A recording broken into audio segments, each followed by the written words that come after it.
Well, it's my great pleasure to welcome everybody to this fourth Quintessence Symposium. I'm going to keep my comments very short today because we have two really brilliant speakers today with so much to share. Our first speaker is Harry van der Zee, who is an international teacher. He has presented seminars worldwide. Most of us know him through his editorship of Homeopathic Links from 1996 to 2018. He has many other contributions and publications to his name, but let's get right to his talk. Today, he's going to be speaking about the role and purpose of epidemic diseases. So Harry, thanks for being here to share. It's all yours.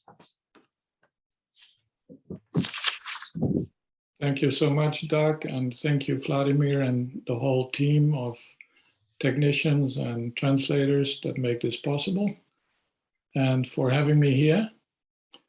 I think what I have to share here is, in a way, very simple, and nevertheless, perhaps also very profound in terms of the effects that we observe in the work that we do.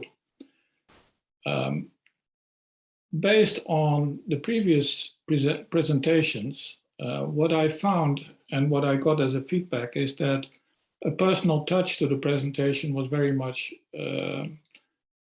appreciated by those watching, and I appreciated it too. So I talked to Doug and Vladimir a bit about it. Should I kind of weave in my individual story here a little bit? And so I decided to do so. I'll just touch on it shortly. I'll be touching on a lot of things shortly, but there will be several resources for you that I will show you at the end of the presentation. So those of you that would like to read more or see more can absolutely do so. I think now I can share my screen. And let me do that.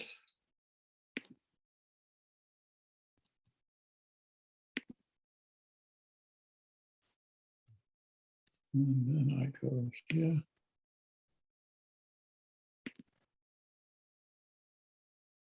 Yes. And let me get rid of the other images because that covers my screen partially. Is it okay like this, Doug? Can you let me know? Looks good. Okay, good.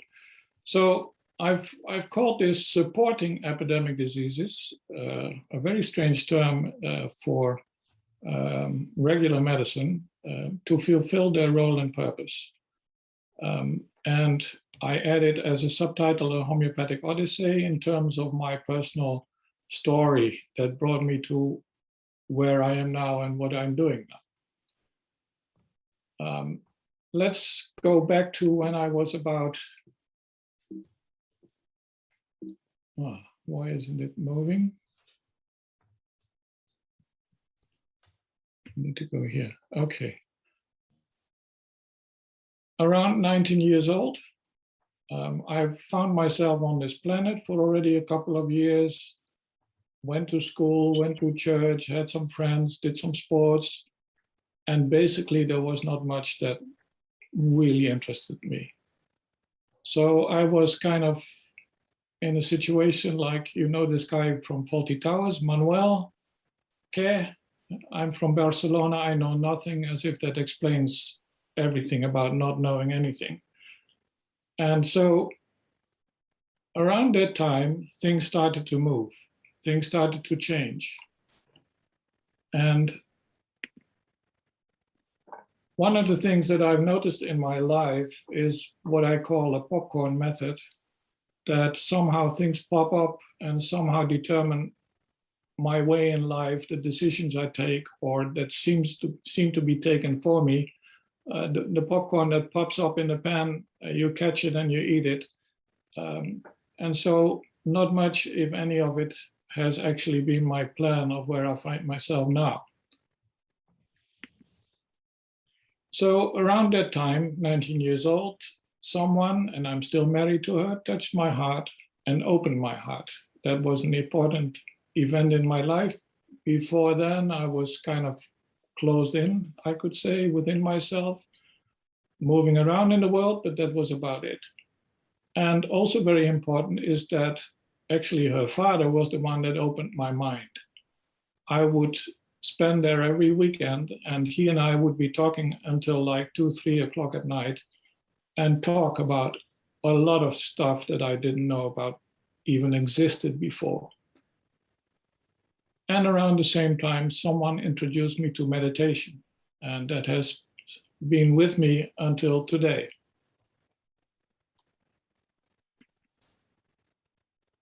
And that's someone that, this is where you could say my spiritual journey started a bit. Maharishi Mahesh Yogi, you may have all seen this image of him. He was kind of the first that showed me the potential of us as human beings, the potential of humanity, of living a completely different life than what we seem to be used as and seem to be finding normal. And so realizing that something that was called also the Maharishi effect, that when you have large number of people that meditate together or in different ways create coherence and harmony, you can affect the world. And so somehow already around that time, not only was I awoken to the idea of like, I want enlightenment waking up for myself, but I also wanted for humanity. It was inseparable. Both I felt very much inspired to reach in my lifetime and to kind of support in my lifetime. But how? Around that time, I was studying actually civil engineering, and I've even finished that studies, but I already realized like this is not what I'm going to do in life. So besides working on myself, you could say, through meditation and reading loads and loads of books on psychology, spirituality, religion, name it, I thought I want to be able to kind of work towards this or work with this in one way or another. I had no idea what form that could take, and I just thought, if I would study medicine, then probably most avenues could stay open. And with time, I will probably get some clarity about what form it would take. And while studying medicine, I also thought, okay, they're learning me how to at least diagnose diseases and also treat a bit. But if I want to work with others, I need to start working on myself, and not only through meditation. So I also started a course in psychosynthesis to kind of look into myself and to kind of dig up whatever was inside that could be looked at and transformed. So that is what played in those years. Now, fast forwarding another couple of years, this was the end of my medical studies, and I was doing my internship in psychiatry. And again, completely from the outside, a friend, called me and said, Harry, Stanislav Grof is giving a seminar and a workshop in Germany. I can't go, but it's very interesting. You should go. I talked to my supervisor within the psychiatric hospital. He said, just go ahead, I'll cover up for you, you can go. And so that's what I did. I went there. And what Stanislav Grof did was called holotropic therapy around the time. The term changed a bit in holotropic breathing or something like that. It was a combination of breath work, music and body work, very intense, very beautiful, and really helping people to cover and touch on really core issues within themselves. Grove had analyzed thousands of experiences earlier already as a psychiatrist working with LSD in patients, but also in volunteers. And also through his breath work, he analyzed lots and lots of cases, and he found certain levels of experiences, which he called the realms of the human unconscious. Abstract experiences, which are like seeing colors or something like that without touching on anything specific inside of you. Biographic experiences, which have to do with things that have earlier went on in your life, like past traumas. And then you would touch on what he would call the perinatal experiences, re-experiencing birth and the events around birth. And once an individual would move through these, then a whole range of experiences would open up, which he called transpersonal experiences. You could say that through the birth experience, one would go beyond time and space and could in principle, experience anything. I was very touched by this work. I loved working with the guy and helping others through their process. And so I went up to him and I said, Stan, why don't you come to Holland? I'll organize a workshop for you. And he said, well, Harry, why don't you do it yourself? And like I am, I just did without much luggage, just did it together with someone else and actually loved doing it. Around the same time, I had finished my medical studies. It was clear that there was not one specialty that I really wanted to study further, like internal medicine or whatever. But instead, I started a practice. I think I called it like for holotropic treatment or something like that, or holistic treatment. And what I actually did was just meeting a being, creating a safe space, and within our meeting, do inquiry into what was really the matter, what was beyond whatever complaint they would have on the physical or mental or whatever, and going to the root of what their issue was. And very beautiful work. People appreciated it. And if I look back, I'm still amazed that people were coming because I wasn't treating them. We were just looking at what is the matter. But anyway, at some point after doing this for some time, I felt it would be wonderful if after reaching to some kind of understanding of what is the core of the problem, if there would be some kind of tool that I could use and help others further with this understanding. But which one to use? I had no idea. And so what I thought is like, okay, instead of looking in the outside world, what is available, let me just look within and see what comes up. And so I called the monastery, asked them, do you have a room for me? I don't need meals. I just took some water with me and some apples, and just let me be there for a while. And I took paper and pencils and paint. And what happened was that each and every night I would have like 5, 6 dreams, very vivid dreams. And I would wake up after each of them, scribble a little down in the dark, and then the next day work them out, connect them with memories and past experiences. And this went on for some 10 days or so. And then when the last night reached that I would be there, I just decided before going to sleep, this night I want to dream about a direction. And I had a series of dreams. I think they were like 4, and they were kind of building up.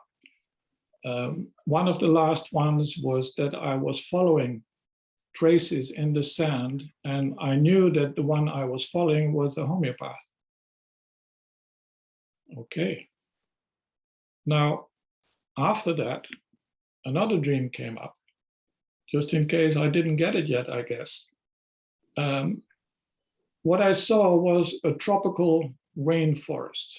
I'd never been in the tropics before, but anyway, I saw this tropical rainforest. Beautiful, beautiful. And what I've created here is not what it was, but out of this rainforest, there would be like a fireworks in all sorts of colors coming out. Beautiful, beautiful.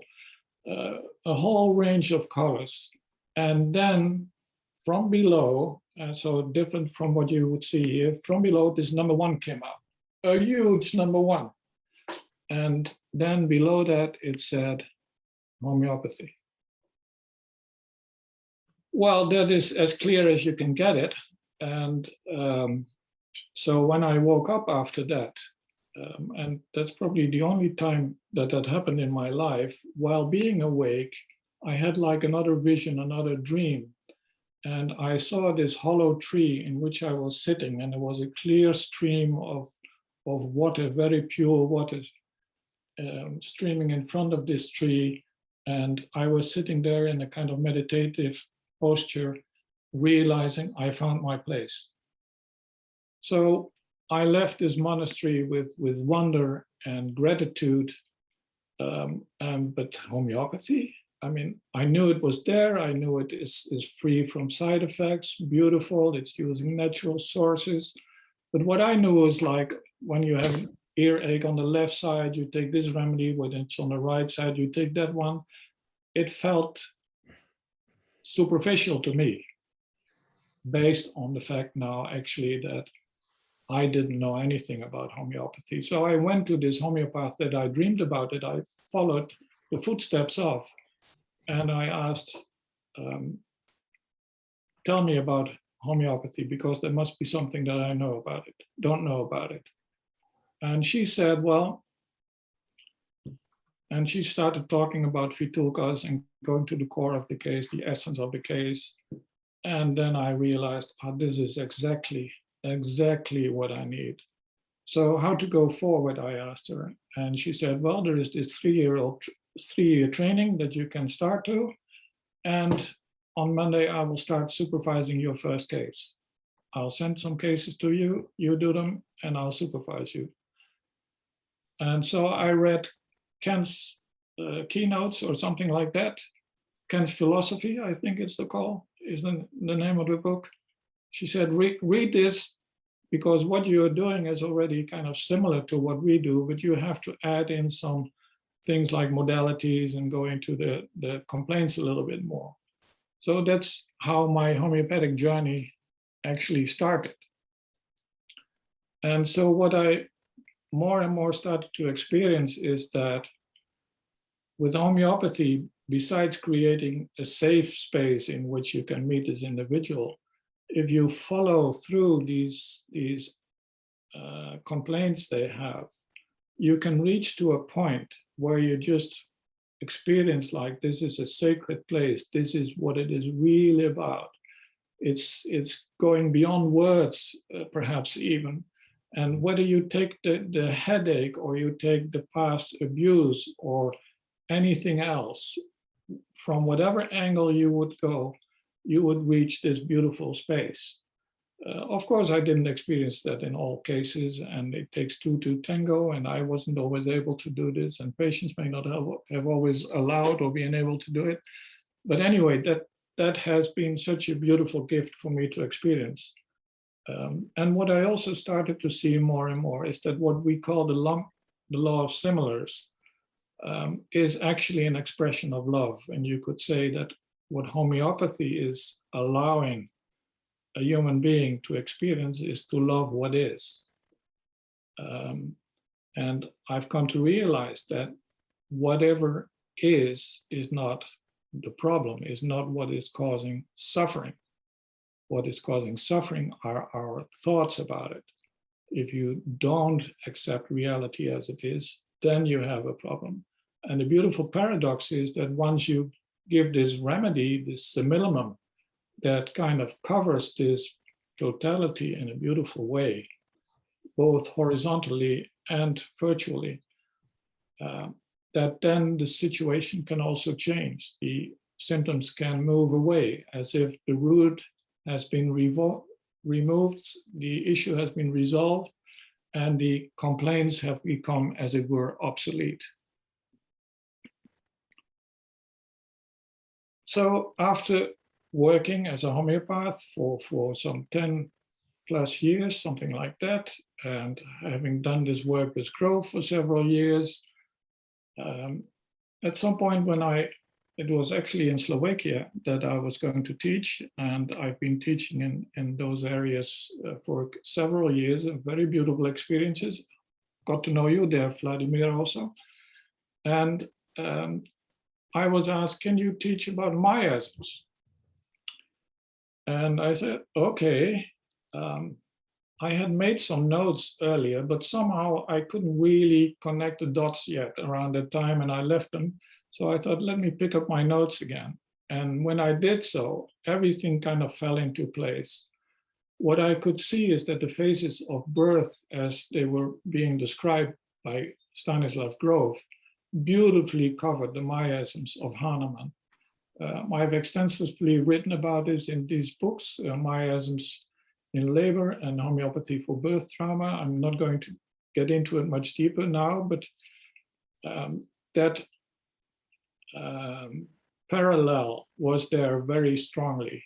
That analogy was there very strongly. And so I came to see that birth is like a blueprint of the individuation process, and also a blueprint that can already point to the homeopathic remedy that is being needed later in life.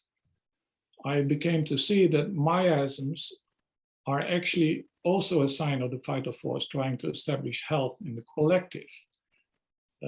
Somehow in homeopathy, we speak about individual symptoms as a sign of health.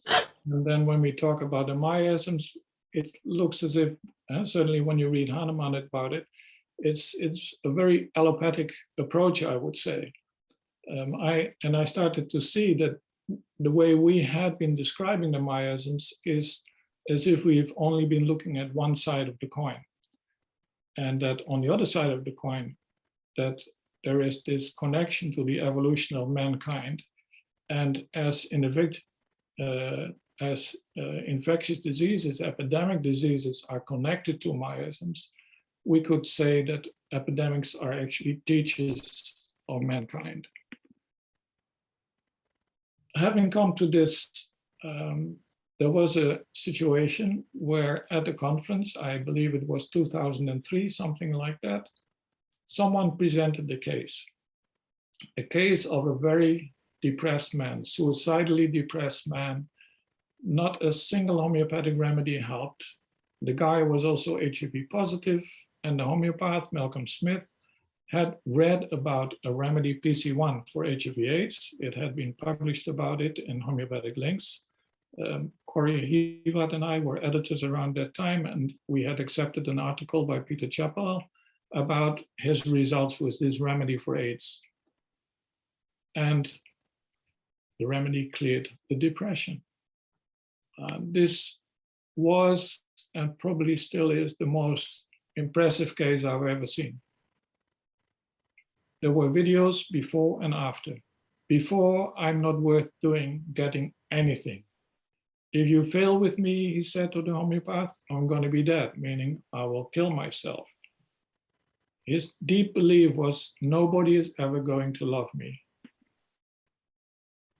All those mixed up negative feelings and emotions, he says, after PC1. And all this depression, it was as if it was being kicked up in the air, and when it came down, it was coming at its place or being sorted out or fitting somewhere. I was dancing, tears of joy, so happy. I came from hell today, literally.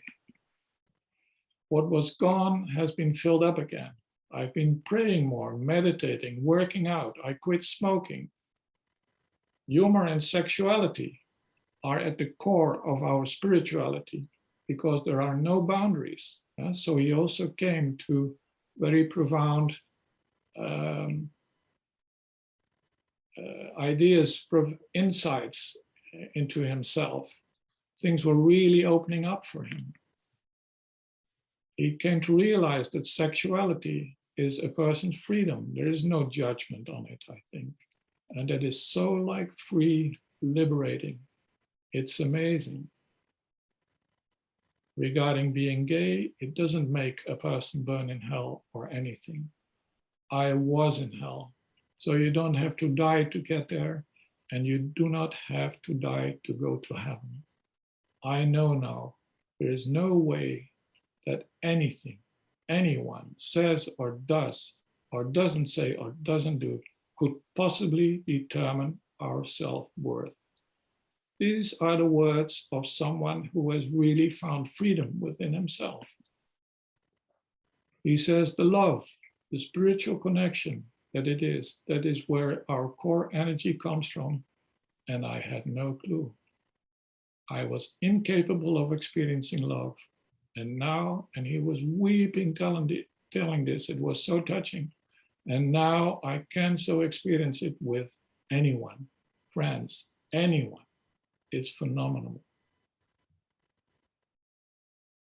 And he concluded, I'm being treated for HIV, and it cures the depression. When I saw this case, I was like struck by lightning. And it was like within a split second that I realized what this was pointing at. I realized that this was a profound individual response to a disease-specific remedy. Just like we know from some nosodes that they can be constitutional. This seemed to be constitutional to him. It was giving a cure on the level of love, whereas AIDS, as I had seen it in my practice, was connected to loveless sex. I'd seen gay men infecting others, knowing that they were infected with HIV, and nevertheless not protecting the other. And I realized that if PC1 is able to create this transformation in an individual, it must go to the core of HIV/AIDS. It does more than just treating the symptoms. It must go to the core. And I realized I need to see this for myself.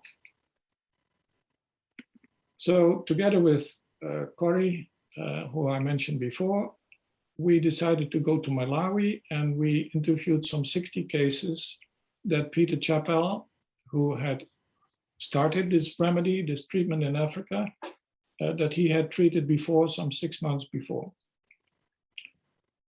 Like this lady, and we also all tested them for HIV/AIDS. We wanted to make sure that indeed this is the correct diagnosis.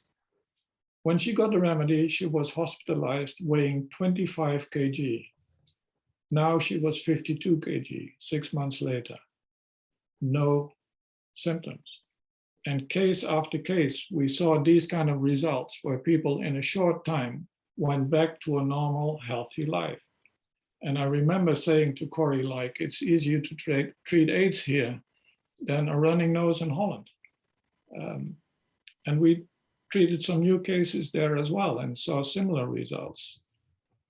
So to me, it was like clear, I want to do something with it and I want to know more about it. So I approached Peter. And so what I heard from him is how this all came about. At some point, he met Mata Amrita Anandamai, also known as Amma or Ammaji, from Kerala in India, the hugging saint she's being called.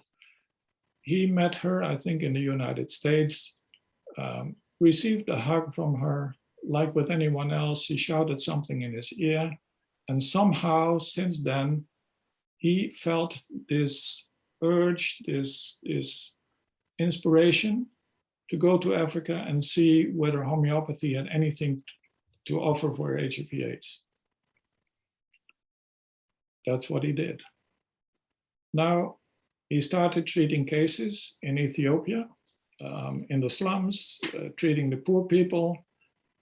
And you have to realize around that time, 2001, there was simply no treatment in Africa for HIV/AIDS. Antiretroviral drugs were available in the West and perhaps for some politicians or rich businessmen in Africa, but not for the general population. So this remedy that he called PC1, what is it? How did you make it? And I told him, like, Peter, I'm willing to support this because the results are just amazing. But in order to be able to do this and to also communicate about it to others, I need to know what this is about. And so what Peter told me was that when he was treating cases in Ethiopia, starting to individualize cases, had pretty good results, like say 70, 80% of the cases saw improvement, but he realized this is an epidemic for which you can have a genus epidemicus approach, and ideally a one remedy approach, because in Africa, there are not many homeopaths, certainly not around that time, but also now still relatively few. And he took some 70 cases, looked at the genus Epidemicus of HIV/AIDS in Africa, tried to find a remedy in our materia medica, asked colleagues, consulted colleagues. I remember he also emailed me, and probably some of you, like, this is what I'm observing, come up with some suggestions. And he didn't receive a suggestion that seemed to be appropriate. And so somehow an idea came up that, based on decades earlier, when he had been participating in shamanic journeys, where he had met what you could call a benign, intelligent being, a not incorporated, not embodied being, that somehow he had been aware of the presence of this being still. And so somehow the idea came up to ask for help. So what he did is kind of take a bottle of water, place it in front of him, took the genus Epidemicus, the symptom totality of HIV/AIDS in Africa, in his mind, and just asked, can you please make a resonance for HIV/AIDS in this bottle? And he waited a couple of days for what he calls to let it cook, and then started to give at a first group of patients.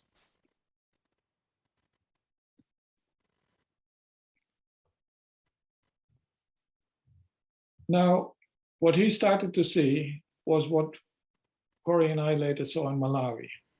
Seriously sick people that had lost weight, had no appetite, were coughing, had joint pains, muscular pains, headaches, etc., were coming back to a normal life soon, go back to work, be able to work in the fields, etc.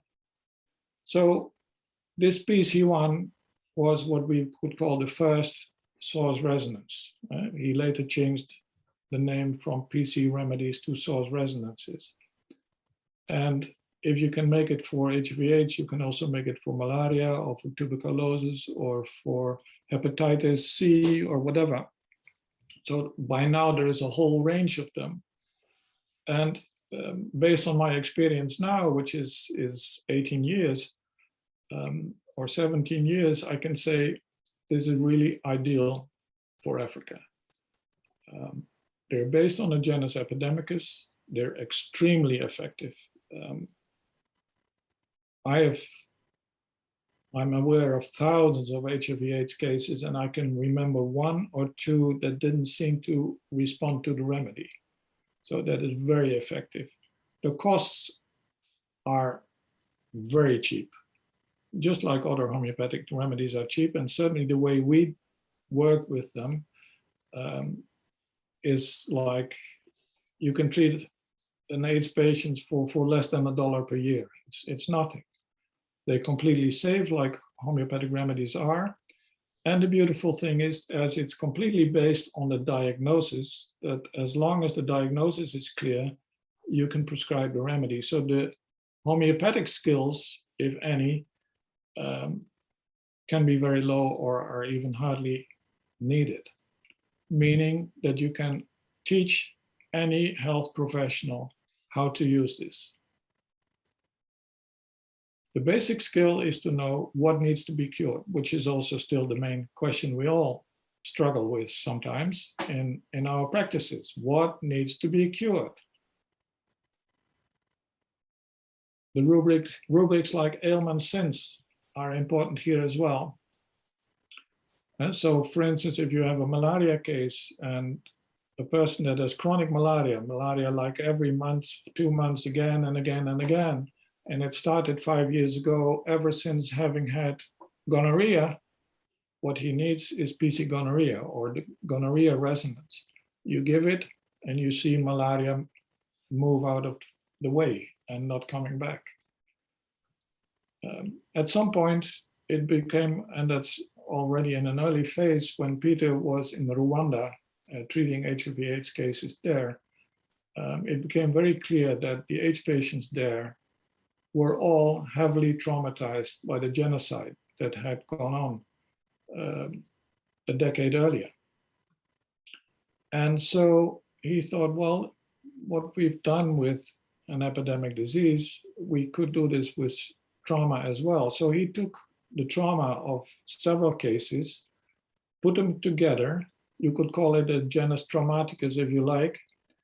So you put it together as if one case, and then you ask for a resonance for this totality of symptoms. In this case, in Rwanda, that was war and genocide. So if you have a patient in which there is a strong trauma underlying whatever they are suffering from now, then treating the trauma is essential in the treatment as well.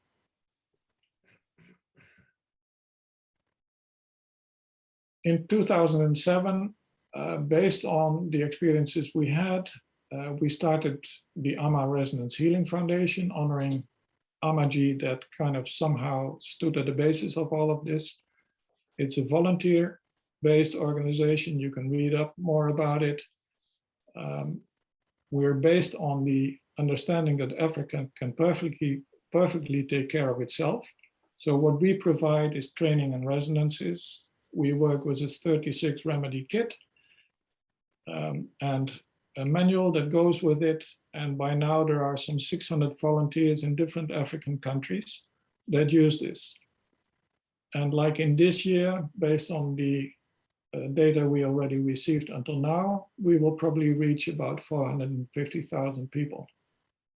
And this is being done for about 10 cents per person, which is very cost effective, incredibly cost effective, I would say. And this whole team of volunteers is just amazing. Besides that, we have a whole team of volunteers from different countries in Europe, but also like in America and Japan even, and that are supporting the foundation by kind of supervising things or taking care of certain aspects of the foundation. Now, for those that don't have their own experience with these kind of remedies, and also for those that are in a position where they could make a change inside the African countries themselves, to have some kind of objective data is important. So we did a comparative outcome study for a duration of 6 months, in which we included 100 patients on this remedy PC1 only, 100 patients on ARVs, antiretroviral drugs only, and 100 patients on the combination of both. And we would check their CD4 counts, which is an indication of the immune system, check the viral load, which is an indication of how severe the infection is, and we would check their weight, their appetite, their weakness, and fatigue. This is the team of doctors and nurses and volunteers, community health workers that were all involved in this. And it is this beautiful work.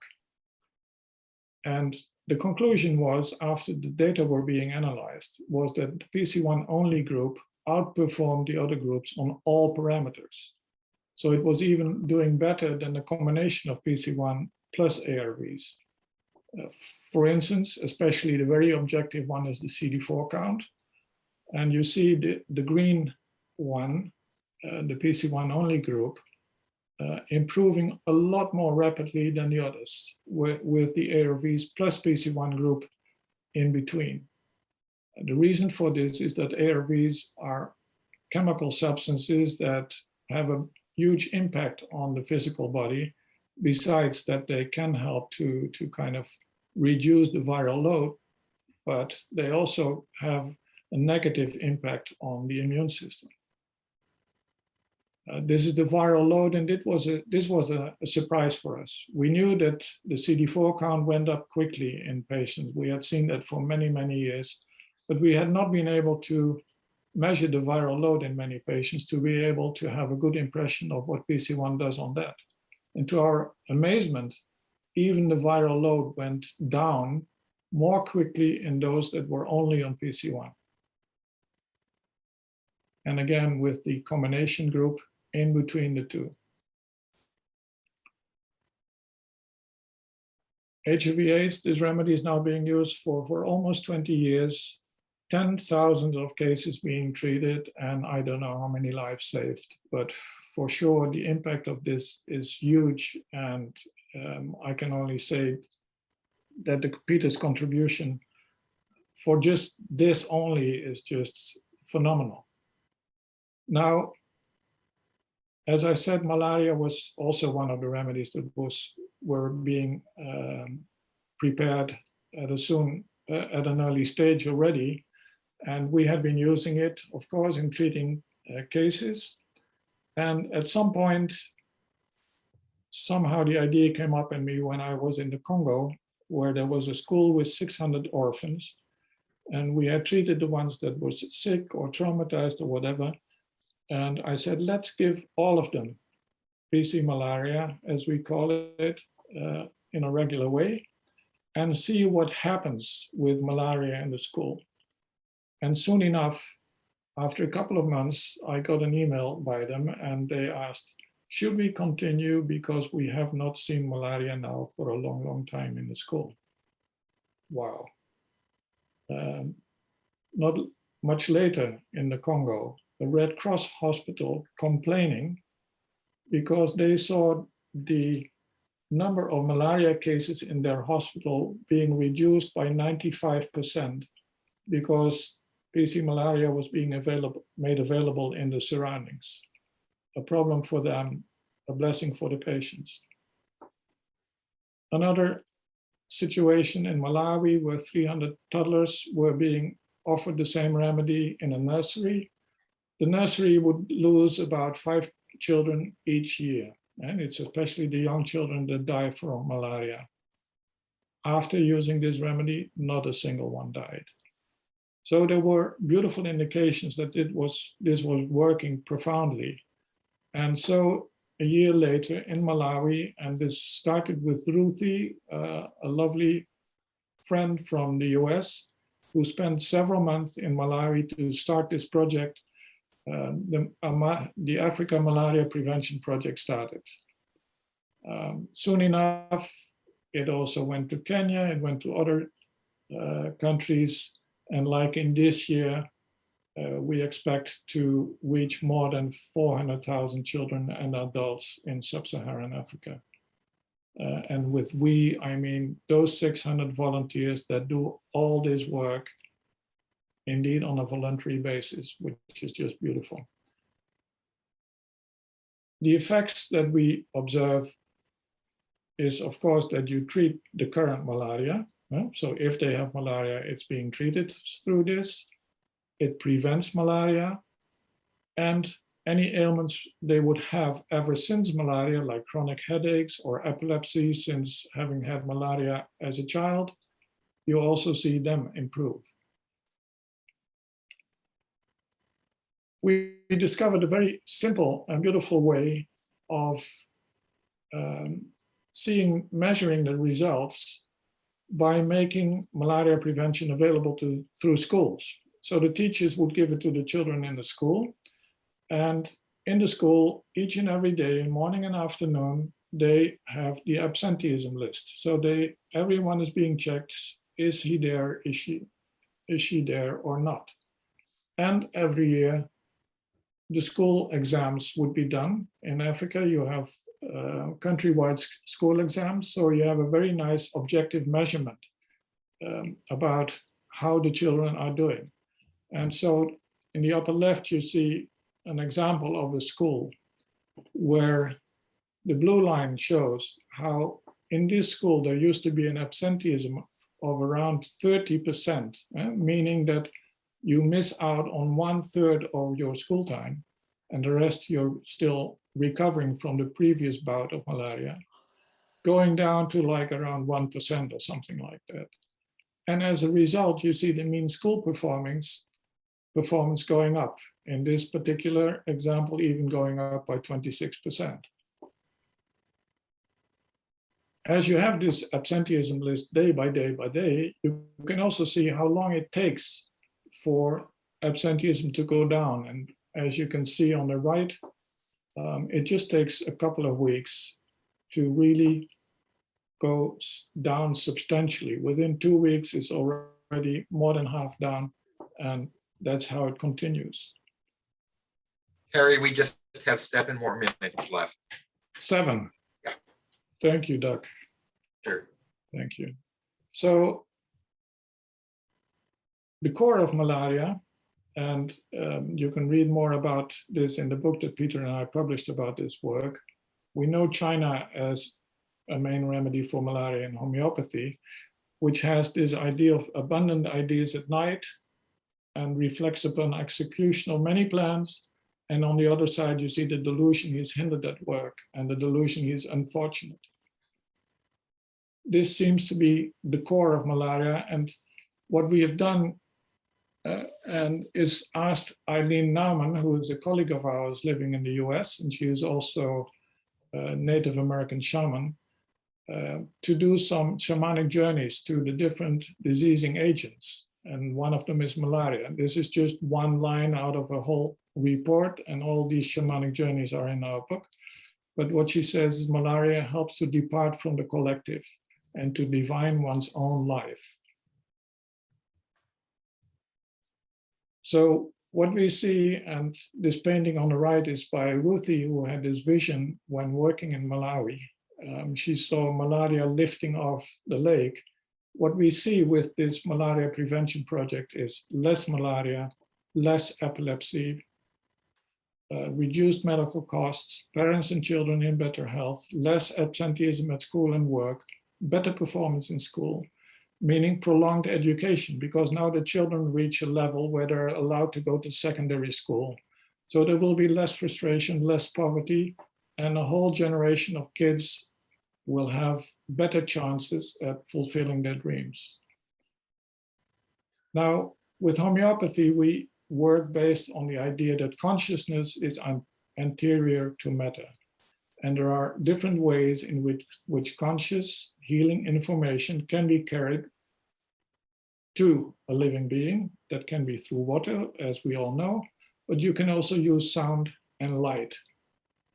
And based on sound, Peter had already been experimenting with using sound for resonances.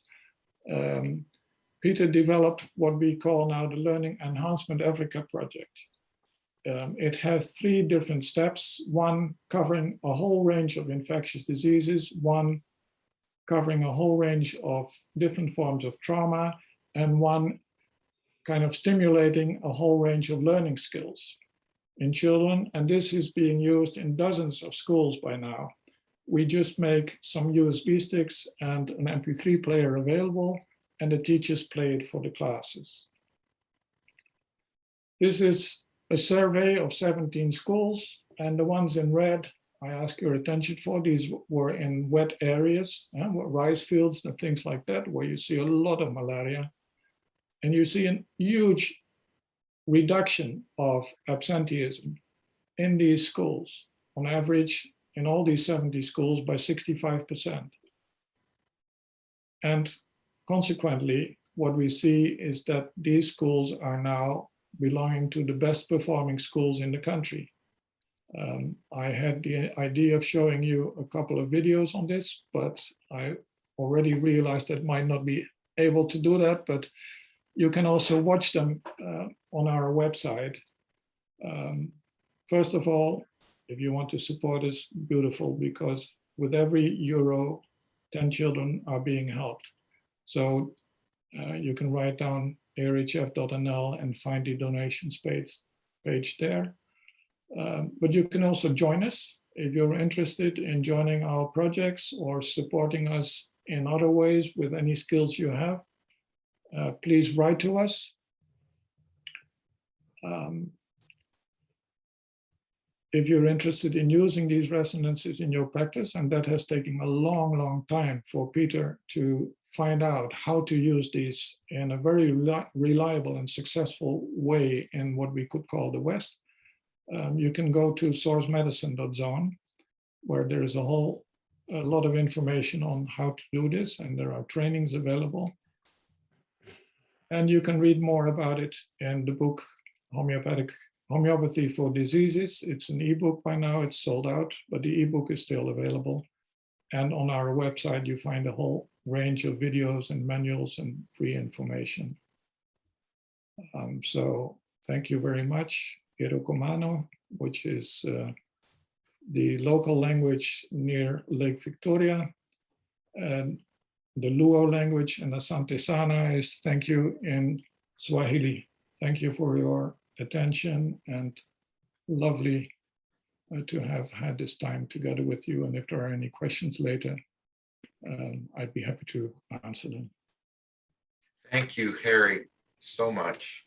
And we go on in our daily work knowing we're helping many individuals, but I think for many of us, there's this yearning, this drive to see how homeopathy can be brought into action at the larger collective level. And so it is so amazing to hear about this work that Peter and Harry are engaged in.